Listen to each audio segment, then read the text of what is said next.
Now, Positively Ernie with Ernie Anastos, a New York TV legend and radio host with great positive stories and interviews. Thanks, Ernie. You're the best. And now, here's Ernie. Hey, everybody. Welcome. I'm happy to be here. I'm following stories in the news and what people are talking about with a positive viewpoint. I have something and somebody that you're really going to get very excited about, because I am. Tony Danza is here, my man. Ernie, how are you? Good to see you. Fine. My goodness, you know what? You are so full of energy.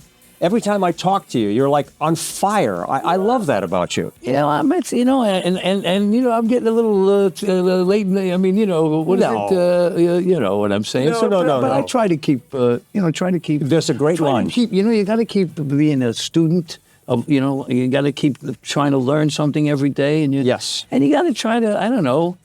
It's hard because, sometimes you read the paper, it's depressing. Yeah. Well, listen, you can get really down. Yeah. But, it's all about attitude. And you and I both know that. You've got a very positive I'll tell you what, though, attitude. I have going for me, though, right now. Yeah, go ahead. So there's a line I use in my play. It's a very famous line. Yeah. You're only as happy as your least happy child. Oh, yeah. And it's very true. I mean, I don't care what anybody says. But right now, I have 3 children. I have a boy, a son, and 2 daughters. And you got a wedding coming up. I have a wedding coming up in December. And that fits with what I'm about to say. Is that I'm enjoying the gift of my children's happiness. Isn't that great? They're all in a great spot. My son's doing great. His boys are doing great. Wonderful. My other daughter just got married last October. They're doing great. Good for you. Business. Yeah. And now the other one's getting married. This is the progress. This is the evolution of So that's life. why I think I'm a little bit up. Tony, you're absolutely right, because if you have, good things happening in your life, but it also depends on how you look at things, right? And you have that spin that says, okay, there are problems in the world, whether it's in the news or in your life,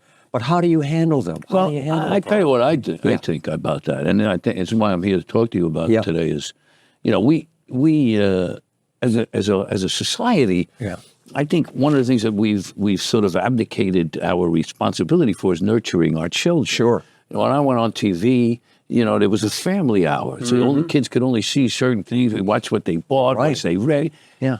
Now they're just customers like anybody else. Well, it was appointment viewing. That was the other thing. They knew that you would sit down and watch the show at the same time. Well, that's another thing I think that is adding to the fragmentation of our society. Yeah. We don't have the touchstone of TV that we all used to watch the same thing. I know. And remember, I had a guy come up to me at a Comic-Con. I was at a Comic-Con in Salt Lake City. Okay. Fan X. Good guys. But anyway, guy comes up with his daughter. She's about 29. She's about the age of my youngest daughter. And he says to me, I used to watch Who's the Boss with her when she was a kid. We'd watch it together. Oh, sure, classic. I was like so thrilled. I said, oh, it's really great. She says, no, he says to me, he said, because of you, you made me a better father. Isn't that nice? Now, wait a minute. First of all, okay, it's an amazing comment. I was like almost in tears.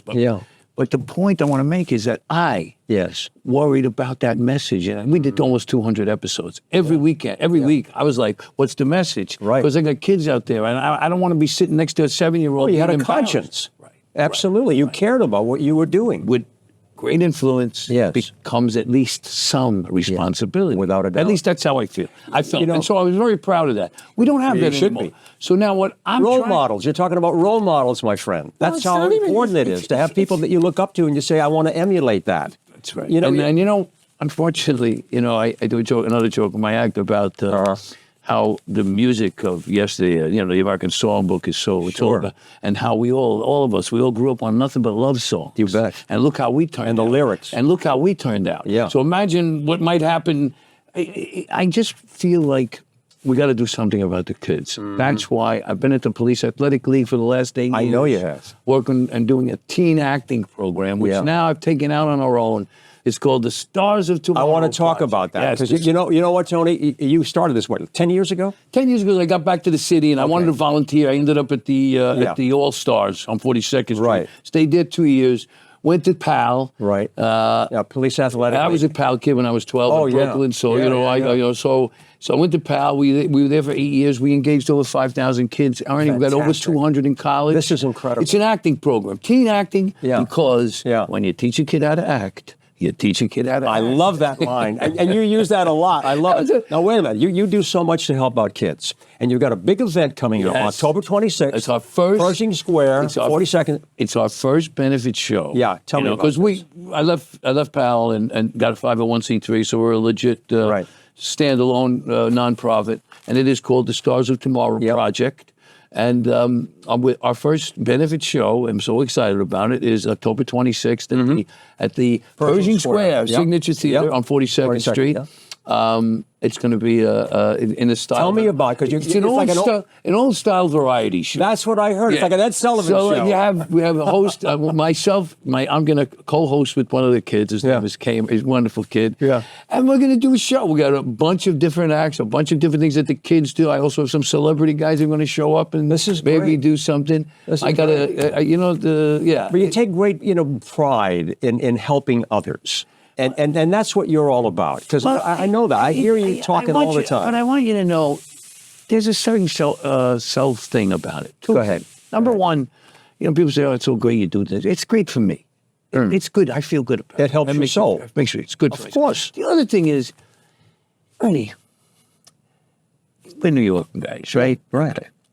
I'm a kid from East New York and Brooklyn. I'm born on Pinckney Avenue on Bobby Street. Oh, yeah. My father's a garbage man for the city. I know that. And when we moved to Euclid Avenue, I lived on the block. He used to work. I used to do a joke that I was so proud of him because he used to drop me off at school with the truck. And the name was Danza. Danza. That's it. And when I was fighting, I had a manager said to me, what would sound good? Tough Tony Danza. I said, he came up with the name. Of course. So I said, I got to talk to my father about it. I talked to my father. I said to my father, Dad, Joe Scotia wants me to... what did he say? Tough Tony Danza. He goes to me, you don't like the Aya? I can hear that. I can understand it, So my point is, I'm a Brooklyn kid. Yeah. Garbage man son from Brooklyn. And somehow I ended up on TV. Well, you know what? Somehow I ended up being... Wait a minute. Whatever. Yeah. Don't get me wrong. Somehow, somebody went, come on. Yeah. It was in the gym, wasn't it? Yeah, at a boxing gym. Yeah, it was in a boxing gym. Yeah. But my point is, there must be a reason I got to do. There's got to be something I got to do with it. Right. I can't just go and enjoy this thing. No. I got to do something with it because the other shoe may drop too, by the way. Tony, you know this. One of the most important things in life, and I've learned this through all the interviews I've done, people can have all kinds of things in their mind, right? More, better, different. Okay? But there's one thing that changes everything. Purpose. Yeah. You got to have a sense of purpose in your life. And you have that. It makes you feel who you are. You're a gift. You have a gift, and you're using it. I really believe that we're kidding ourselves if we think that these kids... See, first of all, compare your childhood to the childhoods these night and day. Okay. So now I really believe that we are fooling ourselves if we think that they're going to experience everything they're experiencing, watch everything they've watched, listen to everything they've watched, all of that, and then one day just go, it's time to be well-adjusted. That's not going to happen. And we have to. I'll be honest with you, Ernie. I'm so proud of the program. Yeah. Because the program changes kids. The most defensive, angry kid comes because it's free, it's acting. Let me go see, Yeah. Then he gets there and he sees there's a kid from another borough. That's enough to turn him off. Right. But then, after a couple of times, you talk to him, say, hey, what do you think? He goes, I have to support my ensemble. Oh, that's great. They make a snap change. Of course they do. And one of the things you learn when you work with kids is that they don't know what they don't know.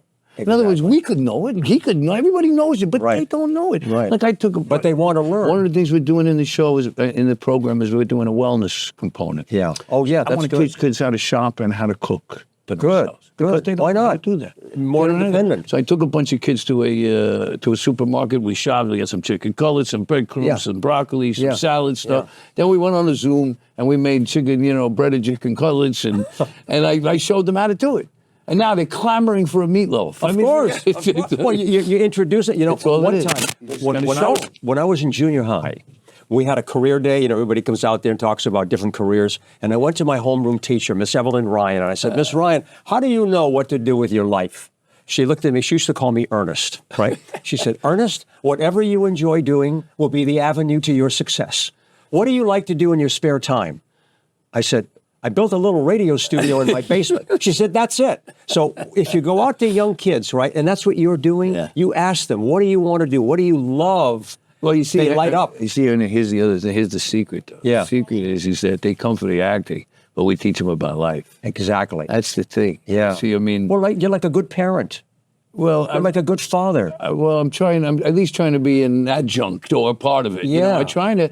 Listen, I just think, our kids deserve this. We should They do. this. Tony, I mentioned earlier the word heroes and role models, and I know how important that is. No. If you look at surveys, you ask kids, who's your hero? Who's your hero? You know what they say? My parents. Of course. They don't talk about, personalities and celebrities that much. They talk about their parents. We need that, man. We need you. The country needs you. The city needs you. No, I'm serious. Take it easy, Ernie. No, but I'm telling you, we're going to have a show. This show's going to be so terrific. Over the summer, we were at Governor's Island. We had a little bit of they let us have a house out there for a headquarters. Nice. So we were out there, and we were doing shows. Shakespeare with a 90s twist. Let me tell you, first of all, I can't believe how these kids gravitate to Shakespeare. It's unbelievable. Of course, they find all the sexy parts, but they just love it. And then they add this, this 90s twist, not 2000. How do they do it? What do they do? There's a little rapping. There's all sorts of dancing. It's unbelievable. It's really great. And one of the other things. So one of our guiding lights. Has been Rudyard Kipling's poem "If." Yes, I particularly love it, and in a way, Rudyard Kipling was actually a rapper. I don't know if you know that. Interesting. Yes. So Interesting. Let me give you a little example of it. Let me lay down one of Rudyard's rhymes. Okay, let me hear it. If you could keep your head while all about you are losing theirs and blaming it on you. If you could trust yourself when all men doubt you, but make allowance for their doubting too. If you can wait and not be tired by waiting, or being lied about, don't deal in lies, or being hated, don't give way to hate, and yet don't look too good nor talk too wise. If you can dream and not make dreams your master. If you can think and not make thoughts your aim. If you can meet with triumph and disaster and treat them two imposters just the same. If you can bear to hear the truths you've spoken, twisted by knaves to make a trap for fool, or watch the things you gave your life to broken and stoop and build them up with worn out tools. And it goes on. It's a great, but it turns into a rap. So while the kids, I think fabulous. Kids are going to start the show. No, that's such a nice take on that. Oh yeah, it's like a little as a rapper. But Rudyard Kipling was a rapper. Yeah, exactly. Well, I'm a little bit of a rapper. Oh, you're a great singer. Well, no, but I'm also a rapper. Because you heard of Vanilla Ice? Yes. I'm Italian Ice. Oh, I love it. I love it. Cherry flavor. I've seen you perform at the Carlisle. Yeah. I mean, you knock the audience out. You get up there and you sing. I mean, that's a great outlet for you, isn't it, to sing? It is the most incredible gift. Yeah. The fact that I can get up there. First of all, it's every Italian's fantasy. But the fact that I can get up there in a tuxedo with an audience and a microphone and a band. Let me tell you something. Anybody else got a band here? No. Bring on the band. I'm the only guy with a band. Oh. Having a band is one of the greatest things you could imagine. I mean, hey, let's try this. Hey, what do you think about? Hey, I'm going to ask you a question. On one of the late shows, it might have been Stephen Colbert, Springsteen was on. Okay, the boss is on, and they said to him, if you had to listen to one song for the rest of your life, one song, what would it be? You know what he asked? What do you think he said? Probably one of his. No, he said, Summer Wind, Sinatra. Summer Wind, that's pretty good. How do you like that? That's a pretty good one. I was thinking, I'm going to ask you the same question. What would you say? I was thinking of a Sinatra song too, but I was thinking Angel Eyes. Angel Eyes. And nobody knows the verse to that, because Sinatra starts with, hey, drink up all you people. Right. Order anything you see. That's his verse. The verse is, have you ever had the feeling that the world's gone and left you behind? Oh. Have you ever had the feeling that you're that close to losing your mind? Oh, wow. You look around each corner, hoping that she's there. You try to play it cool, perhaps, pretend that you don't care. But it doesn't do a bit of good. You've got to seek till you find or you'll never unwind. Oh, Mama That's Zita. Good stuff, man. You're entertaining all of us here today. Oh, well, listen. No, I'm serious. I think people watching us are saying, you know what? I always loved Tony Danza. I mean, you got a Taxi, Who's the Boss, and Broadway, and everything else. You have a walk of fame, Hollywood star. I do. Yeah, no, you have it all. I mean, Oh, it's yeah. great. But you know what's great about you? And I'm sure people are getting it. You're a human being, man. Man, thanks. You're the real McCoy. They say that there are two kinds of people in this world. Italians and those who want to be? No, I'm kidding. I'm sorry. Greeks and those who want to be. My big fat Greek wedding. No, there are two kinds of people. Someone who walks into a room and says, "Here I am," and someone who walks into a room and says, "There you are." Yeah. And that's who you are. You're looking to help these kids. Stars of Tomorrow, October 26th. Yeah, go online. It's starsoftomorrowproject.com. We can get tickets. You can get tickets. Please come to the show. Sponsorships. And it is a worthy cause. Okay. You know, I hate this. I hate to do this because it's a little on the nose, but if you come to the show, you see what the kids are doing, and then compare that to what you've seen on the local news, you might think this might be something we should support. You know I'm going to be there. Yeah. Oh no, I'm thrilled to be counting there. on you. And there's a silent auction as well, right? There'll be a silent auction, and I think there might even be a real auction now. There's people who are coming up with stuff, and so who knows? There might actually be something. It's going to be quite a night. We are so pumped. We are so excited. October 26th. And we're going to be there. We're going to have a great time. And I applaud you for what you're doing. Thank you. Helping Thanks for other having me people today. and being a genuine guy. Tony Danza doesn't get any better than this, folks. The best in the business. Ernie, thank you. I love you. You know that. I know you Thank do. you so Thanks much. so much. Positively Ernie. You got it. See you next time. Thanks for watching.